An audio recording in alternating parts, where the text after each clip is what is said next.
IT મંત્રી અશ્વિની વૈષ્ણવની સંદેશ news સાથે ખાસ વાતચીત। સેમિકન્ડક્ટર ગુજરાત માટે મહત્વનું કદમ છે। અશ્વિની વૈષ્ણવ સાથે ખાસ વાતચીત કરવામાં આવી। 2024માં ગુજરાતમાં પ્રથમ સેમિકન્ડક્ટર ચીપ બનશે। ભારત પર વિશ્વના દેશોનો વિશ્વાસ વધ્યો છે। ભારતમાં 50,000થી વધુ સેમિકન્ડક્ટર એન્જિનિયર છે। 104 યુનિવર્સિટી સાથે જોડાણ કર્યું છે। જાપાન અને અમેરિકા સાથે MOU કર્યા છે। ગુજરાતમાં સરકારે પ્રોજેક્ટનું અમલીકરણ કર્યું છે। હજુ પણ 3-4 મોટી કંપનીઓ આવશે। ગુજરાત સેમિકન્ડક્ટરનું હબ બનશે। વંદે ભારત ટ્રેનમાં 30,000 ચીપ લાગેલી છે। સેમિકન્ડક્ટર ઇન્ડસ્ટ્રીઝથી લાખો રોજગાર ઊભા થશે। સેમિકન્ડક્ટર ઇન્ડસ્ટ્રીઝ સાથે અન્ય ઇન્ડસ્ટ્રીઝ ઊભી થશે।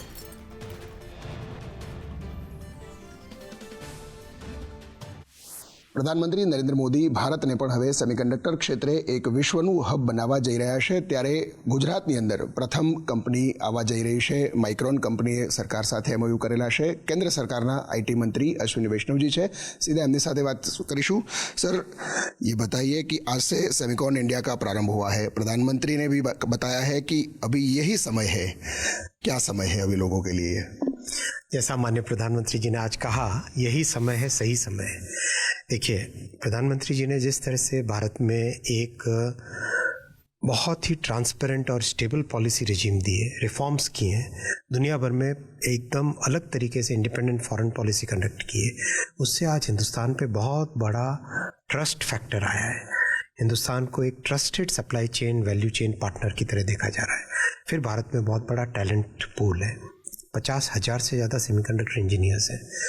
फिर इंडिया सेमीकंडक्टर मिशन को पूरा ड्राइव करने वाले हमारे एक्सपर्ट्स हैं। दुनिया भर के जो बेस्ट एक्सपर्ट्स हैं वो इंडिया सेमीकंडक्टर मिशन को चला रहे हैं।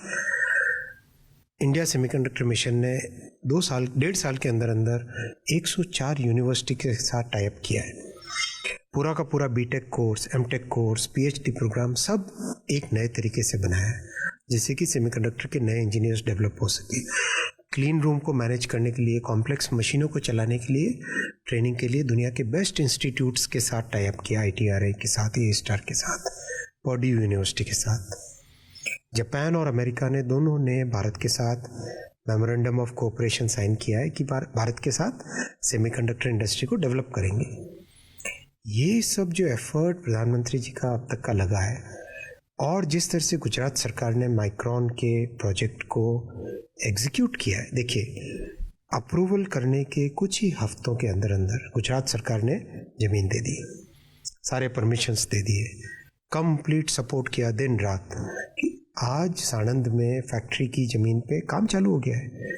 बहुत जल्दी वहाँ कंस्ट्रक्शन चालू होगा और अगले साल दिसंबर 2024 तक पहली मेड इन इंडिया चिप निकलेगी। और ये प्रोसेस बहुत ही कॉम्प्लेक्स प्रोसेस होता है। ये प्रोसेस समझने के लायक है।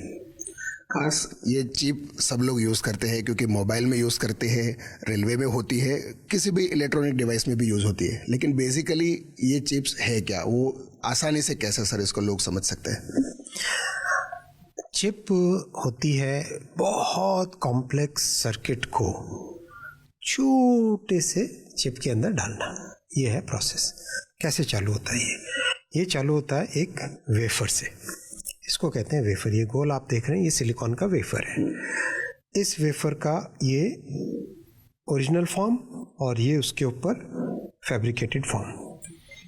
ये चिप इसके ऊपर इतनी बारीकी से बनाई जाती है, जैसे अगर हम देखें, मान लो कोई एक ड्राइंग बनाता है तो एक मोटा ब्रश हो सकता है, उससे फाइन ब्रश हो सकता है, उससे भी फाइन ब्रश हो सकता है, या जैसे सोने का काम होता है एकदम फाइन नक्काशी होती है। अब उससे भी लाखों गुना फाइन काम सोचो। ये नाखून की नोक है, इससे लाख गुना फाइन वो काम इसके ऊपर होता है। आँख से नहीं दिखता है। इसको बहुत ही कॉम्प्लेक्स मशीनों से देखा जाता है और किया जाता है इस काम को। फिर उसके अंदर से उस सर्किट को निकालना और निकाल के उसको चिप में बनाना, ये चिप है। इस वेफर से चिप बनाने का जो प्रोसेस है उसको कहते हैं ATMP। इस चिप के अंदर आप ये सोचो, मान लो 10 मंजिल बिल्डिंग है एक, उसकी वायरिंग, उसका प्लम्बिंग, उसकी स्टेयर, उसकी लिफ्ट, अलग अलग जगह अलग अलग लोग रह रहे हैं, वैसा कॉम्प्लेक्स सर्किट इसके अंदर बनता है। इसके अंदर की जो वायरिंग होती है वो वायरिंग कई बार 80 किलोमीटर लंबी वायरिंग होती है इसके अंदर। इतना फाइन इसके अंदर काम है, इतना कॉम्प्लेक्स काम है। ये काम माइक्रॉन हिंदुस्तान में करेगा, गुजरात में करेगा। और ये चिप बनती है, ये चिप्स आजकल दुनिया के करीब करीब हर चीज़ में, जैसे मान लीजिए घर का उदाहरण लें। एक घर में रेफ्रिजरेटर है, उसमें चिप लगती है। टीवी है, उसमें चिप लगती है। एलईडी की लाइट्स है, उसमें चिप लगती है। आप घर से बाहर निकलते हो मोटरसाइकिल पे, स्कूटी पे या कार में, उसमें चिप लगती है। गाड़ी में बैठते हो, ट्रेन में बैठते हो, ट्रेन में चिप्स लगती है। एक वंदे भारत के अंदर तो 30,000 से ज़्यादा चिप लगती है। वो तो मान लो कंप्यूटर है पहियों पे, एक तरीके से एरोप्लेन, हजारों चिप्स लगती है उसके अंदर। जो पावर सप्लाई है अपनी, इलेक्ट्रिसिटी सप्लाई, उसमें हजारों चिप्स लगती है। तो चिप आजकल दुनिया के हर क्षेत्र में चिप की वैल्यू है, हर क्षेत्र में चिप। तो जैसे एक ज़माने में अपनी स्टील इंडस्ट्री हम कहते थे कि फाउंडेशनल इंडस्ट्री है, कि भाई अगर स्टील इंडस्ट्री है तो आप बाकी बहुत सारी इंडस्ट्री बना सकते हो। केमिकल इंडस्ट्री को फाउंडेशनल इंडस्ट्री कहते थे, कि केमिकल इंडस्ट्री है तो बहुत सारी इंडस्ट्री उस पर डेवलप हो सकती है। वैसा ही आज सेमीकंडक्टर इंडस्ट्री है। सर, ऐसा मान सकते हैं कि एक बार सेमीकंडक्टर का प्रोडक्शन शुरू हो गया भारत में और गुजरात में, ज़्यादा प्रोडक्शन भी होगा, तो आने वाले टाइम में इकोनॉमी की दृष्टि से जो प्राइस ज़्यादा है वो कम हो सकते हैं, क्योंकि आज तो हम चाइना, ताइवान और बाहर से ये चिप्स लाते हैं तो उसकी प्राइस ज़्यादा रहती है, तो कम होने की संभावना रहती है लंबे टाइम की जो असर देखे तो। देखिए, बहुत ही इम्पोर्टेंट आपका प्रश्न है। भारत आत्मनिर्भर बनता है सेमीकंडक्टर में, तो डेफिनेटली जितने भी डाउनस्ट्रीम प्रोडक्ट्स है उसमें प्राइस में फ़र्क पड़ेगा, पहला। दूसरा, इससे रोज़गार बहुत जनरेट होगा, क्योंकि जैसे सेमीकंडक्टर इंडस्ट्री अगर स्ट्रांग है तो साथ ही साथ इलेक्ट्रॉनिक्स इंडस्ट्री आती है। लैपटॉप बनते हैं, सर्वर बनते हैं, मोबाइल फ़ोन बनते हैं, उन सब में इसका उपयोग होता है। एलईडी की लाइट्स बनती हैं, हर तरह की चीज़ें, उन सब में इसका उपयोग होता है। तो वो पूरा का पूरा इकोसिस्टम इससे डेवलप होने लगता है। तो इन सब पे भी इसका प्रभाव पड़ेगा। और डेफिनेटली आने वाले दिनों में, जैसे माइक्रॉन का तो टारगेट है कि दिसंबर 2024 तक पहली मेड इन इंडिया चिप बने, तो गर्व और गौरव की बात है। और साथ ही साथ और कई बड़ी कंपनियां हैं जो ऑलरेडी डिस्कशन में है। और आज तो AMD ने अनाउंस किया $400 मिलियन का इन्वेस्टमेंट और करेंगे वो।